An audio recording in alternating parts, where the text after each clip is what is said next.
Oke guys, siang hari ini aku lagi ada di kawasan Gedung Sate, Kota Bandung, Jawa Barat ya. Nih, kalian bisa lihat di belakang aku, ini adalah kawasan Gedung Sate. Jadi Gedung Sate itu bukan kawasan gedung penjual sate ya guys. Gedung Sate itu adalah kantor utama Gubernur Jawa Barat. Jadi pusat pemerintahan ada di sini di kantor Gedung Sate. Dan dia difungsikan sebagai pusat pemerintahan Kota Bandung ya. Tuh, ini tamannya bener-bener luas banget, teman-teman bisa lihat dari depan. Tuh bagian depan ada air mancur ya, ada tulisan Gedung Sate. Dan ini adalah kawasan tampak depan.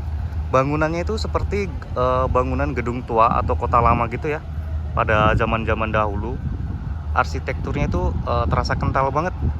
Seninya itu kelihatan Javanis banget. Atapnya dia pakai warna coklat, terus temboknya pakai warna putih ya guys. Tuh, jadi pemerintahan Kota Bandung ada di sini. Dan teman-teman kalau masuk bisa ya, karena di bagian dalam atau bagian belakang itu adalah tersedia kawasan museum. Jadi teman-teman kesini bisa belajar edukasi sejarah ya, tentang sejarah Kota Bandung. Tuh rapi banget, tamannya luas, trotoarnya bersih, nggak ada sampah. Di sini juga tertib ya, dijaga sama para security. Dan di depan itu lagi ada acara guys, untuk memperingati hari jadi atau ulang tahun Kota Bandung. Cuman acaranya bukan hari ini ya, acaranya itu besok hari Senin. Dan teman-teman kalau mau masuk ke kawasan museum itu dalam 1 minggu dia libur 1 kali di hari Senin ya tepatnya. Jadi teman-teman kalau kesini hari Senin nggak akan bisa masuk ke kawasan museum. Jadi teman-teman kalau mau masuk dia lewat pintu samping terus ke belakang.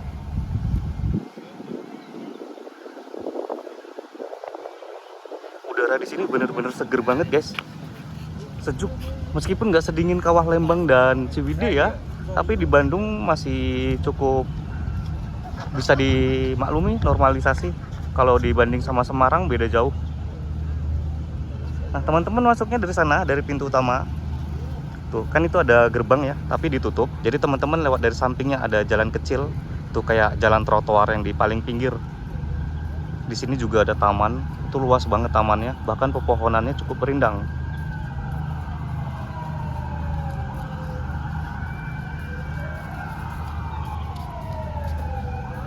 Nih teman-teman tinggal ke samping ya, nanti dari samping arahnya ke belakang, belok ke kanan, ke kawasan parkir. Jadi teman-teman kalau mau masuk ke kawasan museum itu sangat terjangkau, harganya hanya Rp5.000. Jadi teman-teman bisa belajar edukasi ya tentang sejarah Kota Bandung di dalam museum. Nih kesini ya, yang ada pelang penunjuk warna merah dan biru itu, teman-teman tinggal ke belakang.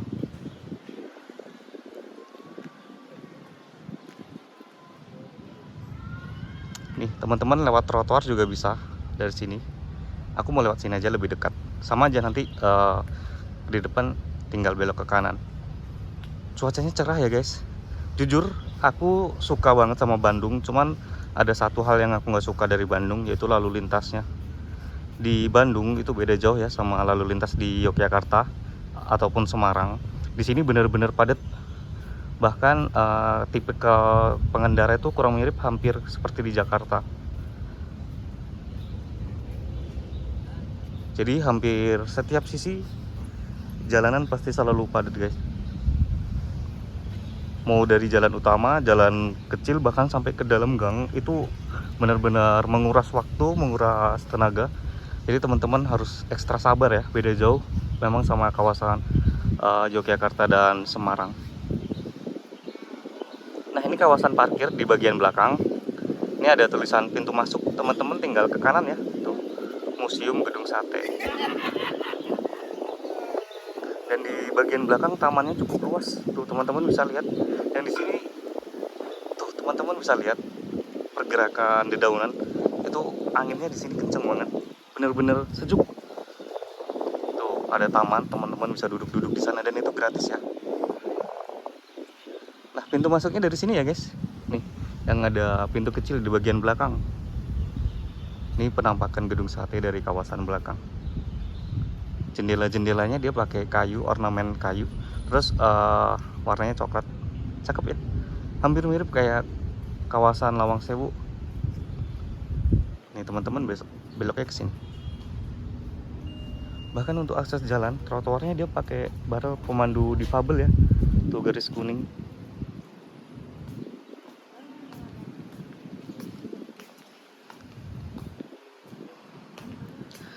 Keris ini ciri khas orang Bandung mah.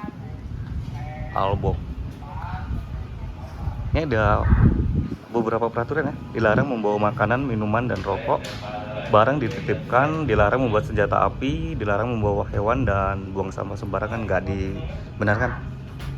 Teman-teman masuknya dari sini. Dari sini scan, nanti beli tiket ke bagian dalam. Mari Mang. Nih teman-teman beli tiket ke kanan ya. Arahnya di loket sebelah kanan.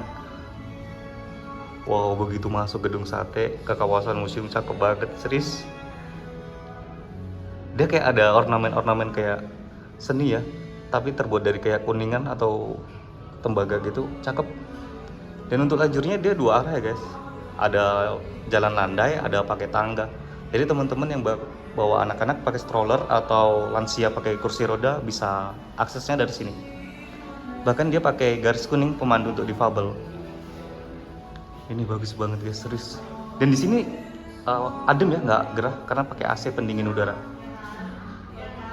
Dengan rahmat Tuhan Yang Maha Esa, Museum Gedung Sate diresmikan oleh Gubernur Jawa Barat Bapak Ahmad Heriawan Bandung 8 Desember 2017. Nah teman-teman kalau beli tiket itu kesini ya. Nih, di sini ada loketnya. Tapi dia lagi istirahat ketika tengah hari. Pembelian tiket 5.000, nanti teman-teman dapat gelang seperti ini dan itu bisa pakai QRIS. Untuk pintu masuknya dari sini. Diarahin ke yang kanan dulu. Nanti begitu dari sini teman-teman bisa keluarnya ke sana. Tuh ada lorong.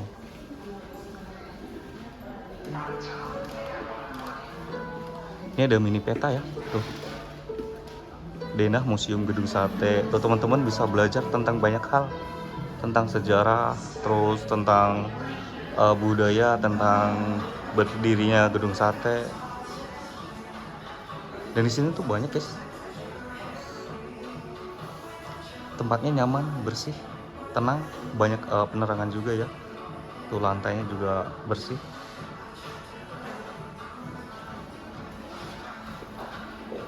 Keletakan gedung sate tuh ada sejarahnya. Pembangunan sebelum gedung sate. Dan sini ada sejarah-sejarah buku gitu guys, tuh teman-teman bisa lihat banyak informasi ya. Peta situasi rencana kompleks pusat instansi pemerintah di Bandung tuh. Strukturnya tuh terlihat jelas. Di sini kayak ada miniatur gedung satenya sendiri ya. Tuh teman-teman bisa lihat. Ini kurang lebih kayak miniatur Lawang Sewu kemarin yang kita lihat ya. Tuh cakep banget.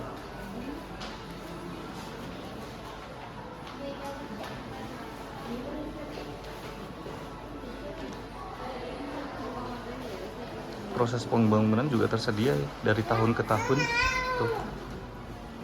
Dari 1920, 1921, 22, 23, 1924. Bahkan untuk besinya dia tersedia guys nih. Ini aplikasi rakitan besi untuk pembangunan gedung sate kali ya. Cakep loh. Dan di sini ada struktur beton tuh, dia di dalam museum juga kayak gini.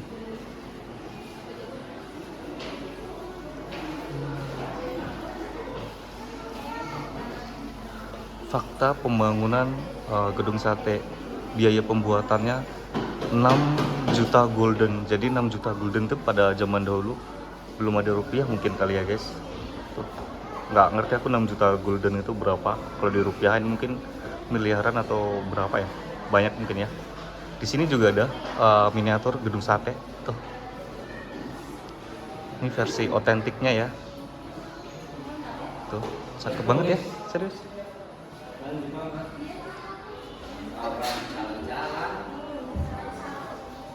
Hendrik Petrus Berlage, Insinyur Johann Gelbert.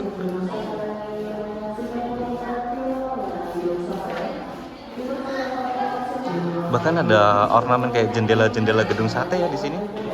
Tuh tadi kita masuknya dari sana.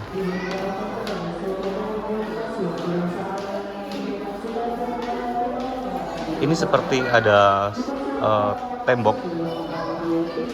Mungkin di dalam gedung sate itu struktur bahan bangunannya seperti ini ya, pakai batu-batu pecah gini dan besar-besar. Itu teman-teman bisa lihat. Mulai dari besi-besinya, terus batu-batunya, semuanya tersedia informasinya. Gedung sate dari masa ke masa, tuh dari tahun 1924 sampai tahun 2018. Ini masa pemerintahan mungkin ya.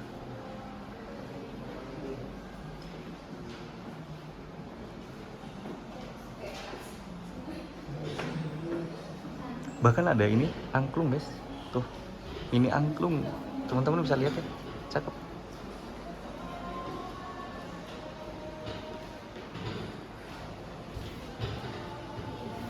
Ini apa? Oh, ini ada kayak struktur peta Sungai Citarum, alun-alun Bandung, tuh kayak gitu. Ini mungkin kayak struktur tanahnya ya, karena memang kawasannya dia nggak rata. Di bagian depan gedung sate itu kayak ada bukit-bukit, kurang lebih mungkin seperti itu gambarannya.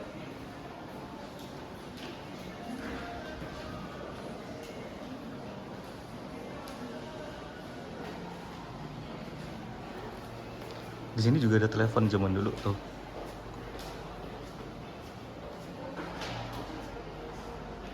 Ini lokasi sirine. Oh, ternyata di kawasan gedung sate itu ada sirinenya guys, tuh lokasi sirine. Tapi ini untuk buat, tunggu aku baca ya.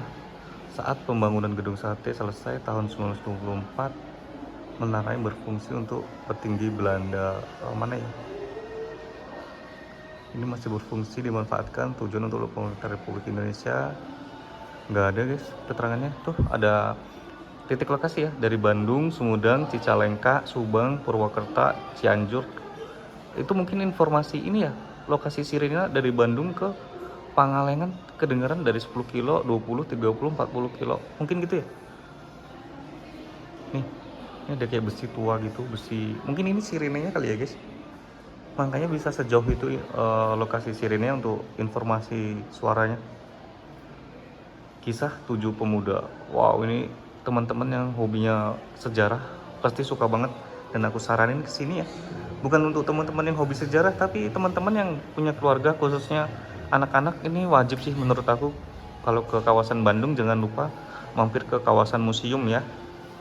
Karena selain harganya terjangkau cuma Rp5.000, teman-teman bisa belajar banyak edukasi ya. Ini wajib banget, pokoknya wajib kalau ke Bandung, nggak boleh dilewatin. Ini ada lorong, dia gelap guys, gelap-gelapan, audio visual.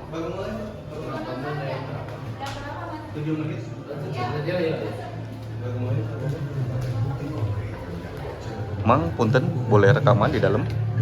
Boleh, tapi jangan pakai flash kamera ya. Oh, oke, siap. Ini dipakai kagak? Yes. Minta tolong dipakai. Maaf ya Mang, ngerepotin.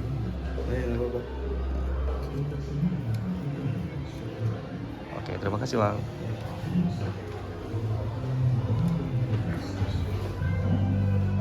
Tahun 1924, gedung sate rampung dikerjakan.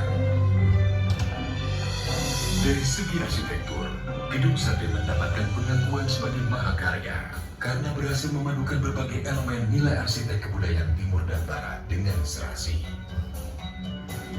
Sejak diresmikan pada tahun 1930, gedung sate difungsikan sebagai kantor pusat Departemen Van Verkeer en Waterstaat dan Sentrale Bibliotheek. Departemen Van Verkeer en Waterstaat merupakan jabatan pemerintah Hindia Belanda yang berfungsi untuk mengelola sumber daya air dan manajemen lalu lintas kala itu.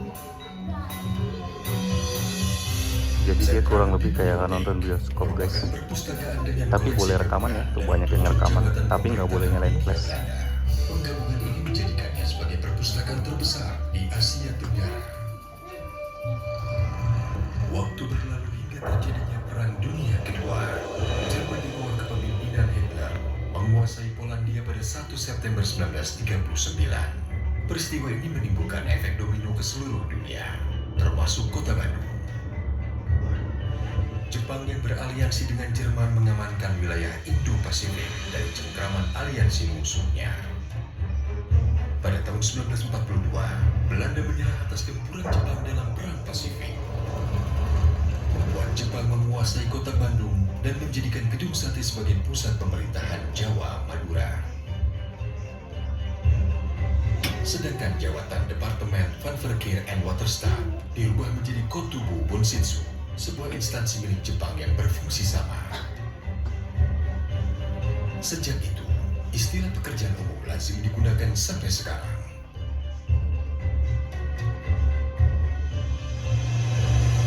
Pada tanggal 6 sampai 9 Agustus 1945, Amerika Serikat menjatuhkan bom atom di Hiroshima dan Nagasaki, Jepang.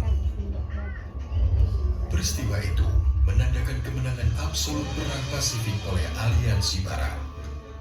Melalui pidato radio siaran suara Kaisar pada 15 Agustus 1945, Kaisar Hirohito mengumumkan bahwa Jepang telah menyerah kepada sekutu. Kejadian itu menandakan penjajahan Jepang atas Indonesia berakhir. 17 Agustus 1945, Indonesia diwakilkan oleh Soekarno memproklamirkan kemerdekaannya, yang dilanjutkan esok harinya dengan penetapan Undang-Undang Dasar 1945 dan pembentukan Kabinet Pertama dan Organisasi Kenegaraan. Dalam Kabinet Pertama itu, Menteri Pekerjaan Umum dijabat oleh Adi Kusno Cokrosuyoso yang berkantor pusat di Bandung, Gedung Sate.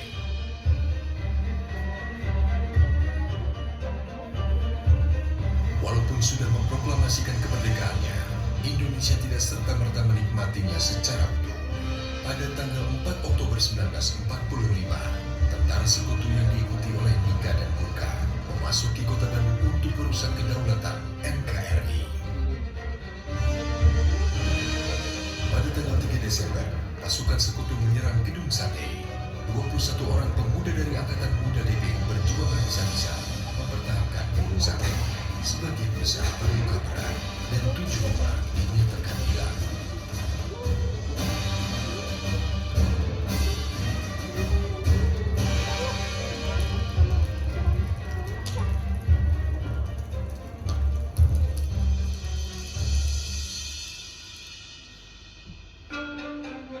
Baru pada tahun 1952, ketujuh pemuda yang hilang dan dinyatakan gugur ini dapat ditemukan kerangkanya terkubur di halaman belakang Gedung Sate.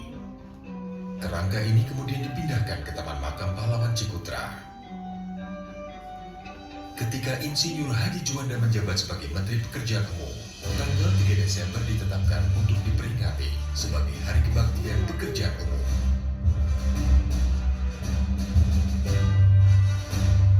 Setelah lama digunakan sebagai kantor Departemen Pekerjaan Umum, serta segala pencapaiannya yang masih kita nikmati hingga sekarang.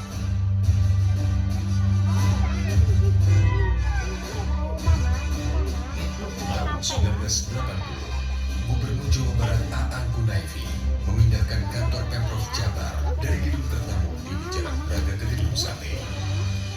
Dan sejak saat itu, Gedung Sate identik dengan pusat pemerintahan Provinsi Jawa Barat. Pada tahun 2017, Gedung Sate mendapatkan status sebagai bangunan cagar budaya nasional dari Kementerian Pendidikan dan Kebudayaan Republik Indonesia.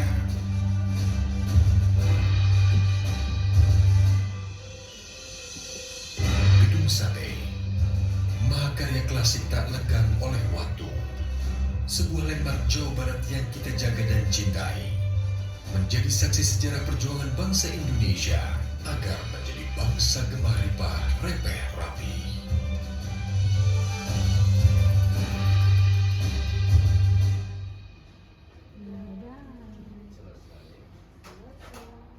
Oke baik, filmnya sudah selesai. Terima kasih sudah menonton. Oke, udah selesai guys, kita lanjut keluar.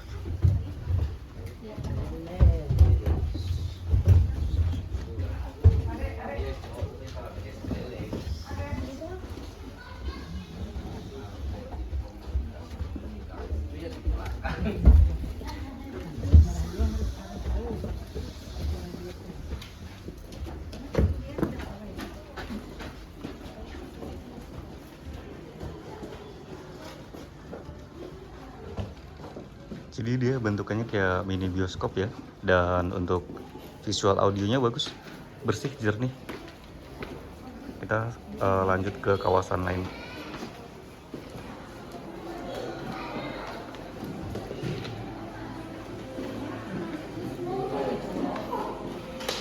Nih kita kesini ke sebelah ya. Di sini ada apa?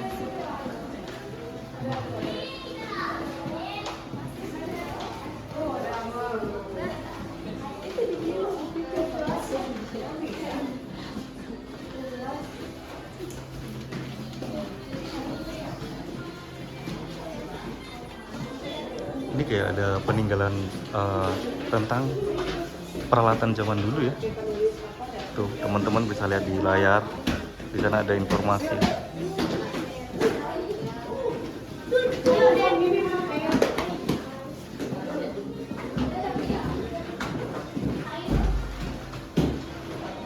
Ini ada kertas, ada tulisan kayak harapan gitu ya. Teman-teman bisa tempelin di sini di dinding. Ini udah paling ujung, tuh nggak ada lagi.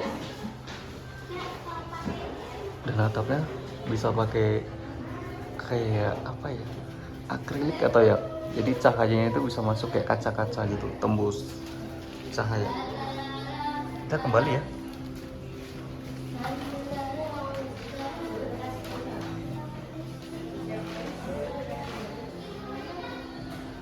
Kita ke sini.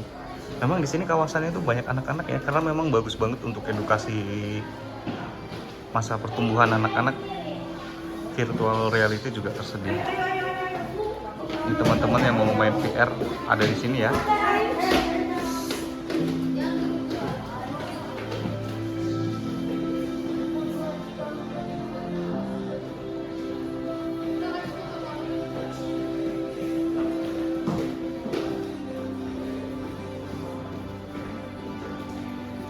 Kita lanjut ya guys.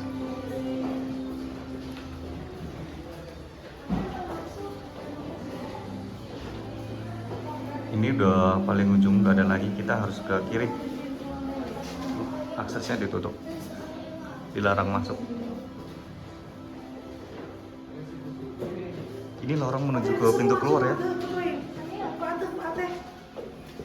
Tuh, cakep banget. Di sisi kanan kiri tuh banyak banget wallpaper kayak tulisan tangan, seni lukis dari tangan ya.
semuanya. Ya, silakan.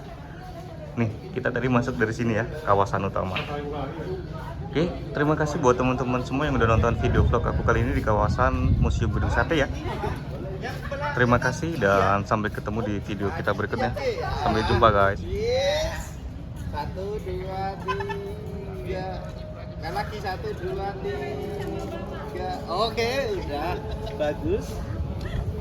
Itu adzan mau pada sholat dulu mungkin. Masih jam apa? Itu azannya udah berkumandang ya. Jadi teman-teman yang mau menjalankan ibadah sholat silahkan menjalankan ibadah. Oke guys, terima kasih. Sampai jumpa.